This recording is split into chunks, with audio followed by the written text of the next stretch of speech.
You're listening to The Mag here on RTR FM, and it is 30 minutes past 10. Now, earlier on in the show, we were having a look at the Australian Liberty Alliance and what was happening down at Parliament House with the media conference. And our RTR FM reporter, Cameron McAloon, spoke to a few different people, and I have one of those people in the studio, and his name is John Bolton. Good morning, John. Good morning. Thank you very much for having me here. Thank you. So tell me what you were doing down at the press conference yesterday.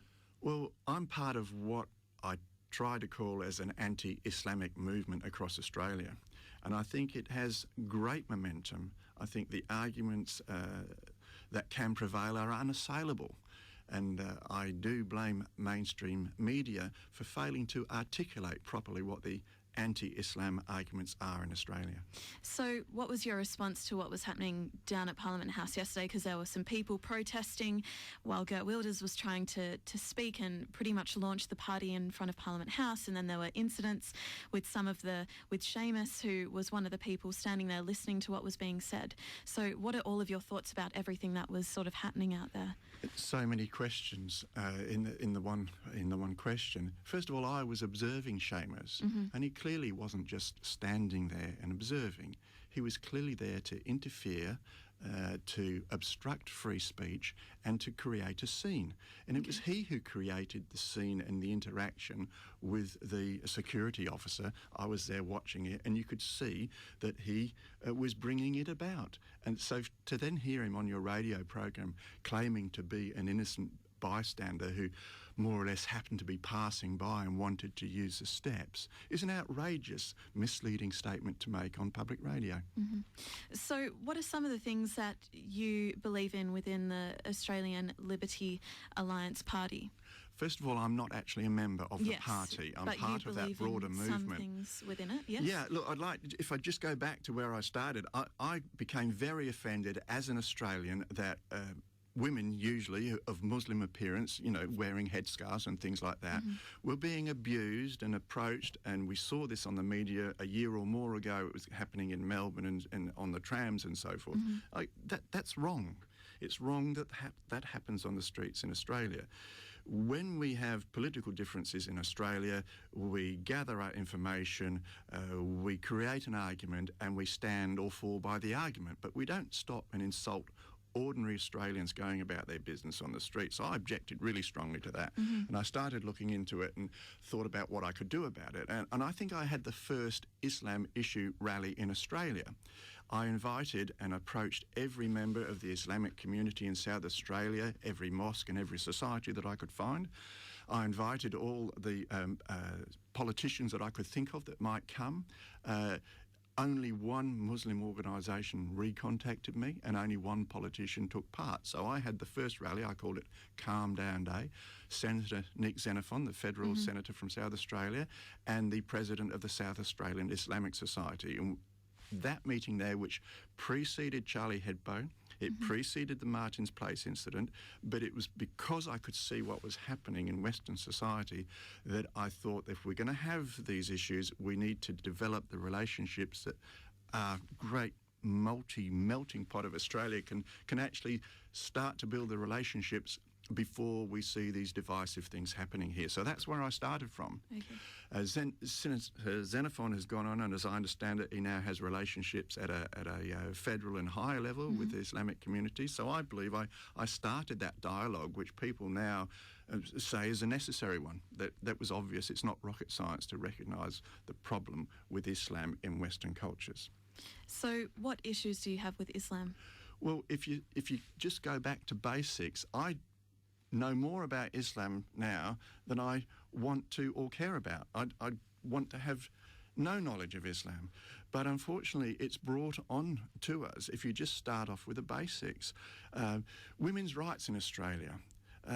Islam, if they had their way with Sharia law, women's evidence would be worth half of a man's. If it came to a matrimonial separation, women would get half of the property.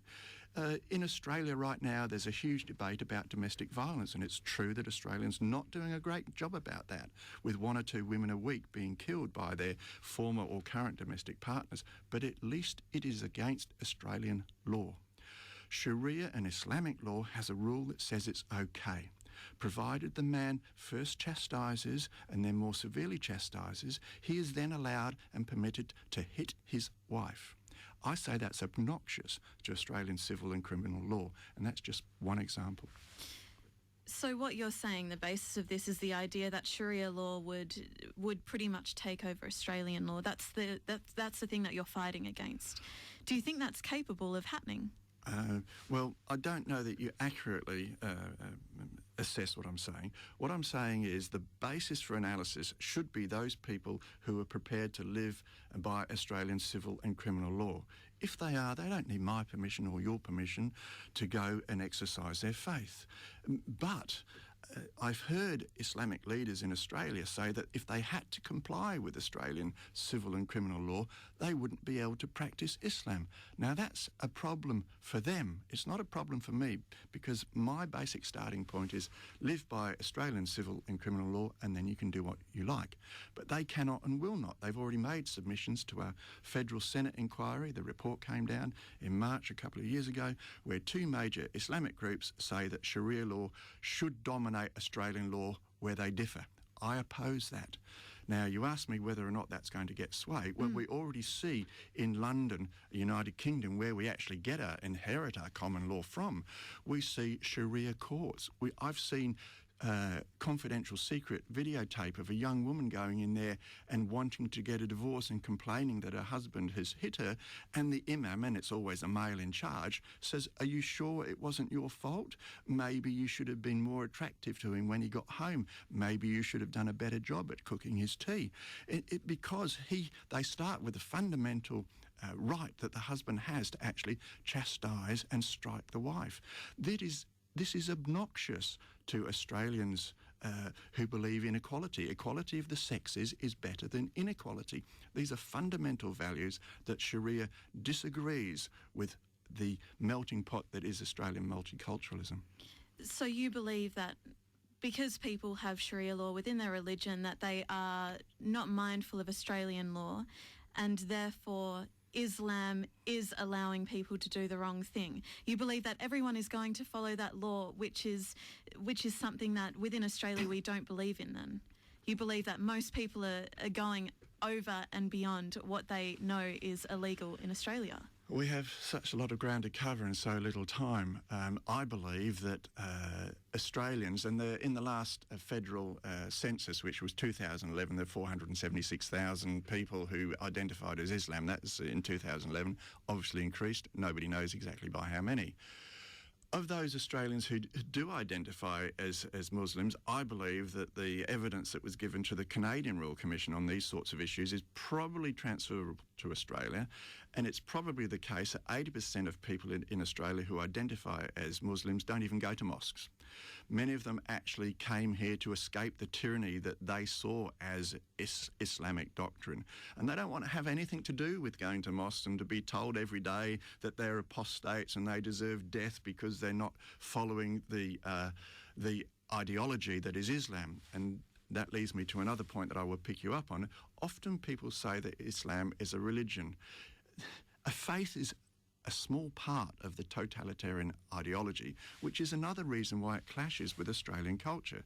In Australia, not only do we have a secular government, we also subdivide the government, and we have the balance of powers between those that make the laws, those who enforce them, and those who govern them. And religion is very divided from that. Islam doesn't do that at all. It puts everything in the hand of one old man with a beard in the local community who is captain, coach, soul selector, judge of everything that's right and wrong, following a 1400-year-old ideology which doesn't fit into Australia.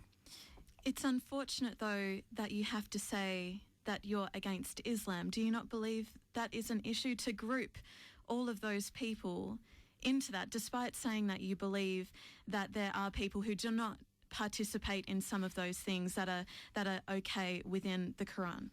I think it's a common misconception of media, especially mainstream media, who are trying to get a bite, that someone like me groups everybody together. I don't. I started off by saying to you that I became involved in the Muslim issue by wanting to be protective of Australians who are going about their business who happen to follow to be Muslim. That's completely different from attacking the ideology of the other 20% who I do believe want to bring about the ideology into Australia and have already had the guts to say that to the Senate inquiry. They actually have said to our own federal government Senate inquiry that Sharia and Australian civil and criminal law can stand side by side so long as Australian law doesn't conflict with Sharia. They are saying this now. So the division is there.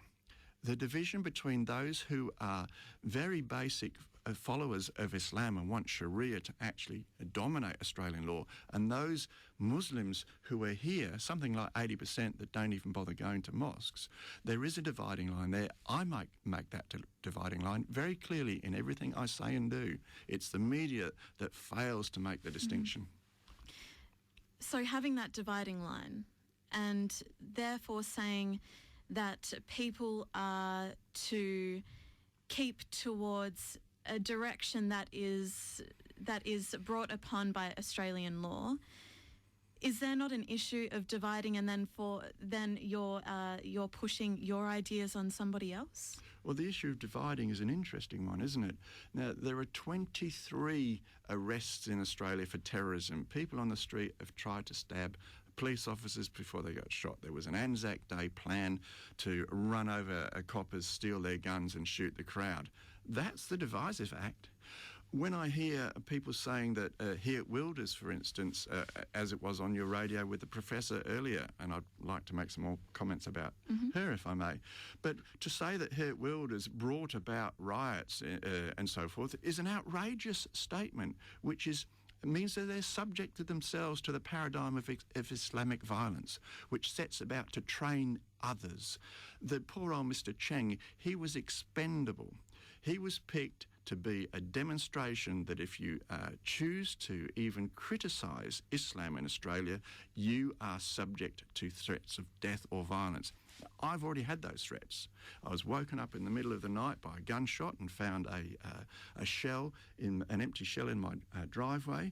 This was after I'd been to a mosque rally where I'd been speaking out against the development of mosques for a particular community, which is independently reported. Every family is involved in underage child marriage and they want to build a mosque in South Australia. But after that rally, I was home that night and I received death threats over the internet, going to blow me up, going to shoot me, going to blow up my family, and those threats were repeated. And then in the early hours of the morning, there was a gunshot. Now, for people to say that I've brought that on myself is an outrageous acceptance that free speech in Australia should render you subject to threats of violence.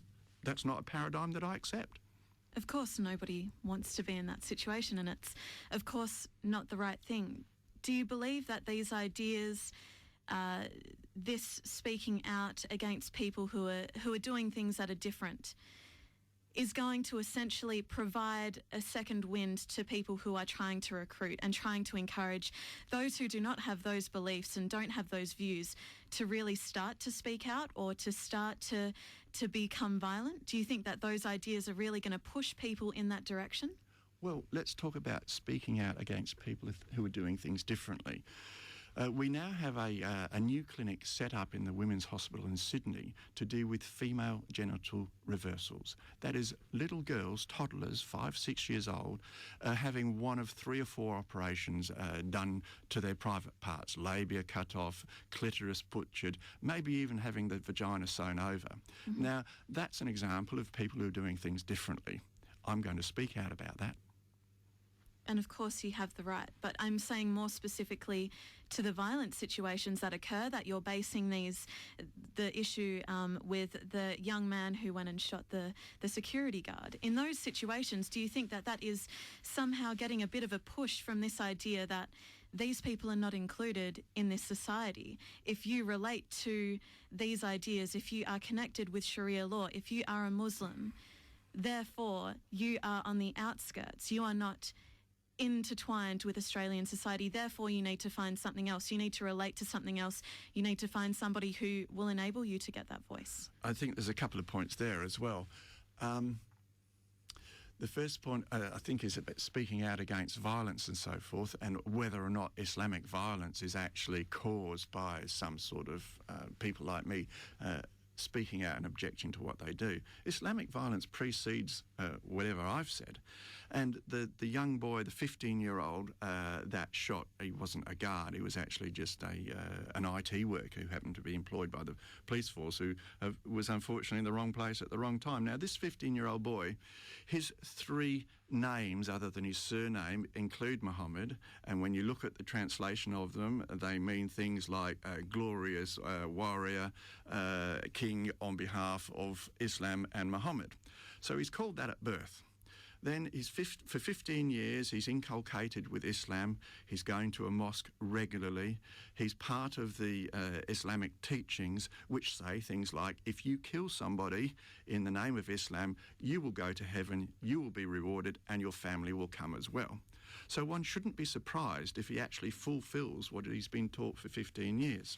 The second point that you make is that whether or not I'm targeting all people who identify as Muslims in Australia, and I thought I'd made that abundantly clear that I do not. But the thing is, you must realise that some of the things that you're saying, some of the comments that you're saying, could push people in that direction to say, I am not able to be accepted by this society, therefore I need to find something else that will accept me, and therefore terrorist groups will target people like that and get an opportunity to do that because they hear comments such as yours where it cannot be something necessarily fully integrated. They cannot be 2 things at once. Well, there's, again, several points. My starting position is Australian civil and criminal law is the rule by which we all live in Australia. If you can't fit in with that, if it is the case that you believe that it's okay to go out into the street and run people over, police officers, steal their guns and shoot the crowd, if you believe that's an appropriate way of bringing about political change in Australia, then you are wrong and I am right. But you still choose to have one label over a group of people that you're saying is anti. That's what you're saying. You're saying you're anti-Islam. You therefore group a group of people together and say, I am anti that idea. If you said more specifically that you were anti-violence, everyone would understand that.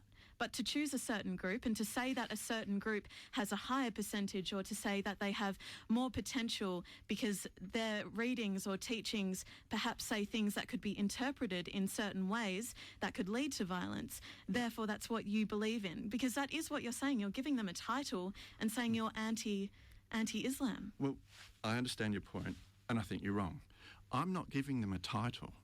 I haven't forced 23 people to commit terrorist act in Australia. I haven't forced 200 or 300 to want to get onto planes to go over and fight jihad in the Middle East. I've done none of those things, nor have I lumped ordinary Australians who happen to be Muslim together with them. In fact, I started out, as I said, to protect those people from being lumped in with those who activate violence. This is why I started our chat today with saying the fundamental position from which I start is Australian civil and criminal law. But when you analyse that, there is a certain group which self-identifies, which doesn't want to comply with Australian civil and criminal law. But you're saying that everybody... They've made submissions to our federal parliament that they should not have to. You're saying now, that everybody I'm within identifying that group them. doesn't agree, which is I'm the saying issue that everybody we who have commits here. violence, everybody who says that they want Sharia law to dominate Australian law, they're the ones that I oppose. But It's a self-identifying group. But saying a comment anti-Islam and saying that that's what you identify with, do you not see that that is saying across this whole shade of people who are Islamic believe in that law? So I think and you believe that they are going to act upon that? You're coming at it from the other end. The starting point is Australian civil and criminal law and our constitution and our separation of powers. If you apply that and you say, who is not living within those rules? Who is failing to comply with our laws? Who is committing violence on the street? Who has killed? Who has threatened me with violence? That group becomes self-identifying. And so it's those that I'm targeting. As a matter of fact, all of the people that fit within that group follow the doctrine of Islam.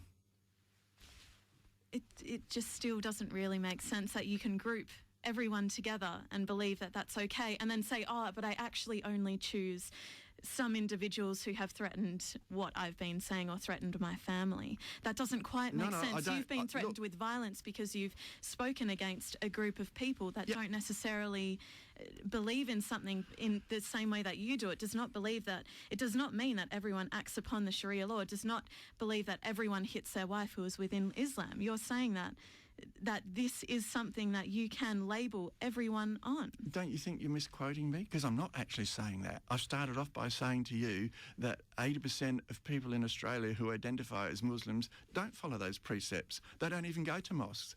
So I'm not lumping everybody in together. I think it's a false premise, a false statement. You started off by saying, I am anti-Islam. That's right. But that's the conclusion. One label for everyone in that group.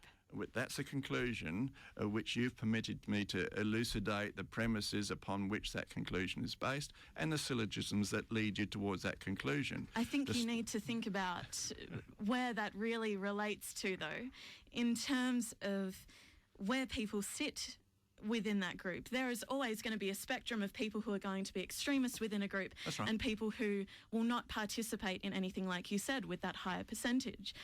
But you, unfortunately, are grouping everyone with that idea. That is what you're saying. You're not saying, no, I disagree with people who are violent only. For some reason, it's unclear to you.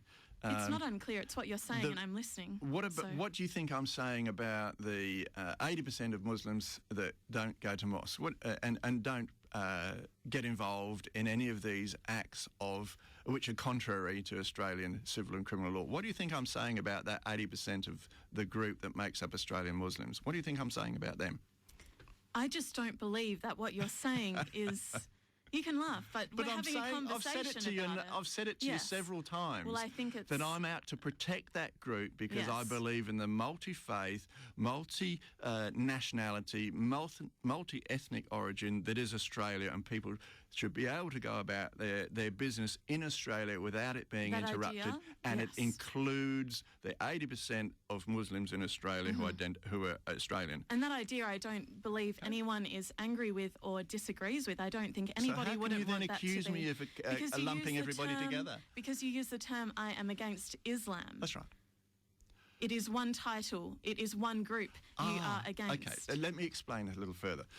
When one examines Islam and people who claim to be Muslims under the broad banner of the totalitarian ideology that is Islam, we find what I would describe as a near-pantheism of Islamic doctrines. We have the major schism of Sunni and Shia, which started very shortly after the death of Muhammad. And there are multiple schisms, and that is why many people who say that they are Muslim, by that they mean their own particular version of Islam, they can say a particular act is not Islamic. The Sunnis say this about the Shia, and they're warring with each other. I mean, in the... there are countries, the names escape me at the second, where there are nearly 100% Muslims, and they still fight each other with this firm belief that their opposition are not Muslims. So we have this near-pantheism here of who are Muslims and who are not. When you hear people on the steps of the mosque at Lakemba, they feel that 80% that I've talked about, they feel that they're apostates. This is what they say. It's not me creating that division, but I am trying to identify those who want to comply with Australian civil and criminal law, and that's my starting position, rather than trying to dissect the pantheistic nature of Islam. Okay, well, thank you so much for your time.